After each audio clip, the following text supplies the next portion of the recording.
안녕하세요. 하루 필수 말씀 충전 하필 큐티 조종환입니다. 오늘 함께 나눌 하나님 말씀은 레위기 2장 1절에서 16절까지 말씀입니다. 나 주에게 곡식 제물을 바치는 사람은 이라고 하면서 이제 오늘은 소재에 대한 이야기를 나누게 될 거고요. 오늘 이 본문에서는 이제 곡식 제물을 바치는 것으로 이제 소재를 번역해서 보여주게 될 겁니다. 누구든지 고운 밀가루를 제물로 바치는데 거기에 기름을 붓고 향을 얹어서 바쳐야 된다. 그가 제물을 아론의 혈통을 이어받은 제사장들에게 가져오면 이렇게 어제와 마찬가지로 그 제물을 직접 가져온 사람이 있고 제사장들이 있고 해야 될 일들이 따로 구분되는 것을 우리가 확인을 해볼 수가 있죠. 제사장은 기름으로 반죽한 밀가루에는 가름 한 줌을 걷고 향은 다 거두어서 그 제물을 모두 바치는 정성의 표시로 제단 위에 올려놓고 불살라야 한다. 이것이 제물을 불에 태워서 그 향기로 나 주를 기쁘게 하는 살라 바치는 제사다라고 이렇게 설명을 하고 있습니다. 그래서 이제 그 한 줌을 걷어내고 이제 이것으로 제사를 드게 되는데 곡식 제물 가운데서 살라 바치고 남은 것, 이 한 줌 말고 나머지 것들은 아론과 그 아들들의 몫으로 남겨주게 됩니다. 레위 자손들은 땅을 얻지 못하죠. 대신에 이렇게 제사를 드리는 것으로 레위 사람들은 먹고 살 수 있습니다. 그들은 자기의 것을 가질 수 없지만 이 백성들이 하나님을 섬기는 것에 대한 대가로 이렇게 곡식을 받아서 살 수가 있게 되는 거죠. 이것은 나 주에게 살라 바치는 제물에서 온 것이므로 가장 거룩한 것이다 라고 이렇게 이야기를 합니다. 화덕에 구운 것으로 곡식 제물을 바치려거든 고운 밀가루에 기름을 넣어서 반죽하여 누룩을 넣지 않고 만든 둥근 과자나 누룩을 넣지 않고 기름을 발라서 만든 얇고 널쩍한 과자를 바쳐야 된다라고 하면서 이 누룩을 넣지 않는 것이 굉장히 강조되는 것을 우리가 볼 수가 있어요. 내가 바치는 곡식 제물이 빵 굽는 판 위에다 구운 것이면 그것은 고운 밀가루에 기름을 넣어서 반죽한 것으로 누룩을 넣지 않은 것이라고 계속 이제 반복을 하고 있습니다. 그리고 이제 그냥 거두어서 바치는 것과 이렇게 구워서 바치는 것이 구별되는 것도 우리가 확인을 해볼 수가 있어요. 이렇게 곡식 제물이 누룩을 넣지 않은 것으로 만들어질 때에 그것을 조각으로 나누고 위에 기름을 부어서 곡식 제물로 소재로 이제 올려드리게 되는 겁니다. 내가 바치는 곡식 제물이 냄비에다 구운 과자이면 구운 밀가루에 기름을 넣어서 만든 것이어야 되고 곡식 제물이 준비되면 그것을 나 주에게로 가지고 와서 제사장에게 주어라. 그러니까 우리가 먼저 이야기했던 것은 이 밀가루를 제물로 바치는 것은 이제 굽지 않은 상태의 것을 바치는 것이고 지금 여기에서는 요리가 된 것을 이제 바치는 것을 이야기하고 있는 걸 보게 되는 거죠. 그 요리가 된 것도 마찬가지로 동일하게 그 요리를 해서 주님께로 가지고 오면 제사장에게 주고 제사장이 그것을 받아서 제단으로 가져가면 정성의 표시로 조금 떼어서 그것을 제단 위에 놓고 불살르게 됩니다. 이렇게 해서 그 제물을 모두 바쳤다는 표시로 이 조금 뗀 것을 모두 바친 것으로 그렇게 이해하시겠다라고 말씀하시는 거죠.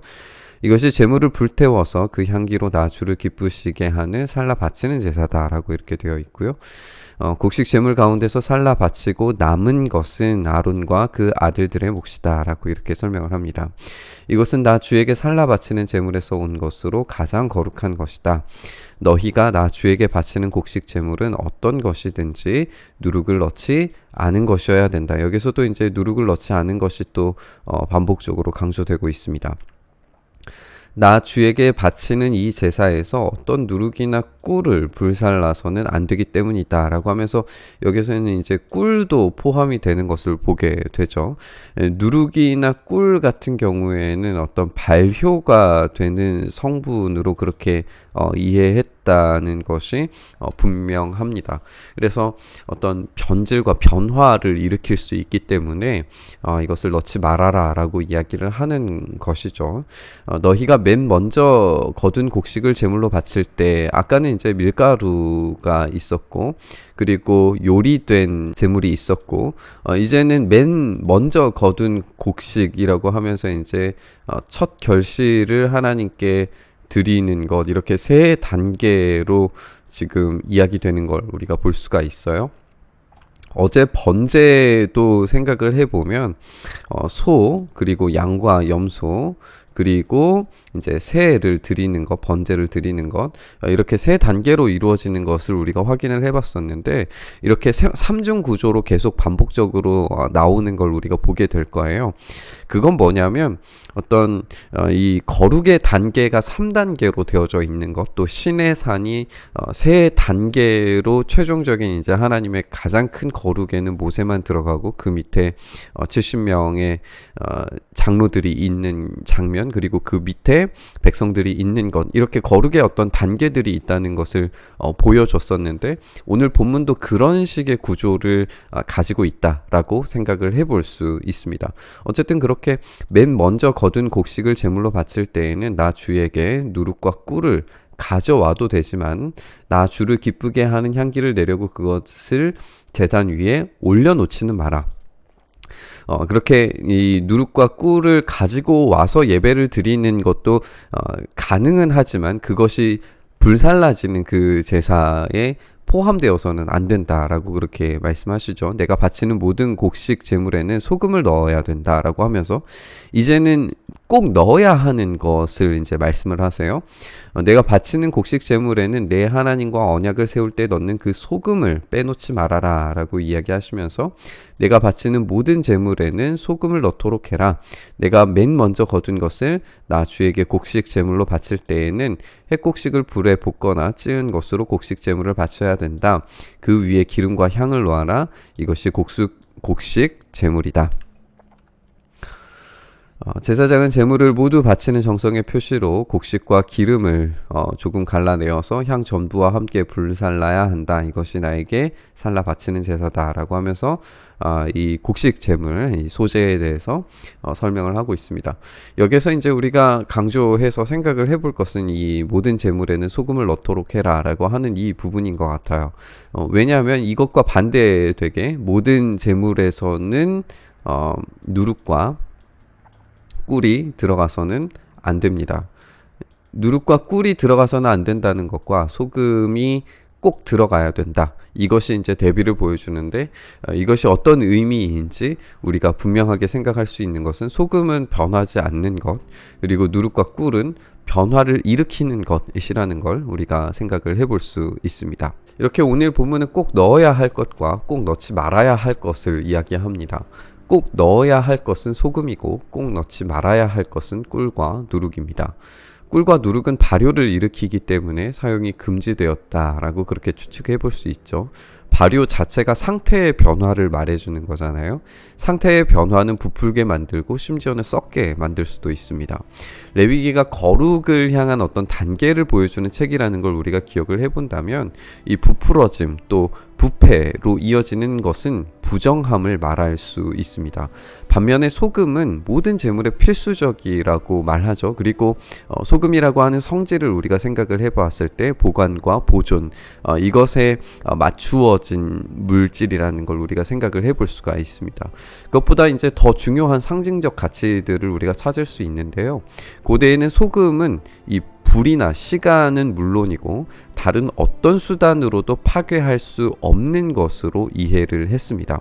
그리고 그리스 사람과 아라비아 사람들은 언약을 맺은 후에 그래서 이 소금을 먹은 것으로 알려져 있습니다. 이 소금이 얼마나 귀했는지 우리가 굳이 말할 필요 없이 소금이 귀할 뿐더러 어떤 것으로도 파괴할 수 없고 언약을 약속을 맺은 뒤에 소금을 먹는 것을 생각을 해본다면 변하지 않는 약속의 근거를 이 상대방이 서로가 확약하는 것으로서 소금을 먹은 것으로 이해할 수 있겠습니다. 그래서 구약에서 소금 언약이라고 하는 그런 표현들도 등장을 하게 되는데 이것은 영원한 언약을 의미하는 말이었습니다. 결국에 하나님과의 언약은 불변하는 것을 담보로 해야 됩니다. 하나님께 제사하려는 사람도 영원함, 변함 없는 것을 약속해야 됩니다. 이것이 예배의 핵심이었던 거예요. 그래서 누룩과 꿀은 절대 넣어서는 안 되고 이 소금은 넣어야 했던 겁니다. 우리는 늘 변하는 존재죠. 우리는 나이가 들고 결심이 변하고 행동이 변하고 마음이 변합니다. 그렇기 때문에 우리의 예배도 늘 변하고 변질될 수 있는 것 같습니다. 그런데 우리에게 불변하는 존재가 우리의 예배로 들어오셨습니다. 그분이 바로 예수님이십니다. 예수님 없이 우리의 예배는 무한한 변화 속에 빠져서 부정하게 되고 부패하게 됩니다. 그런데 예수님이 있는 우리의 예배는 형식과 방식과 심지어 우리의 연약함에도 불구하고 하나님께서 영원한 약속으로 받아주십니다. 그래서 우리에게는 변하는 것을 붙잡는 예배가 아니라 변하지 않는 예수님을 붙잡는 예배가 되어야 되는 줄 믿습니다.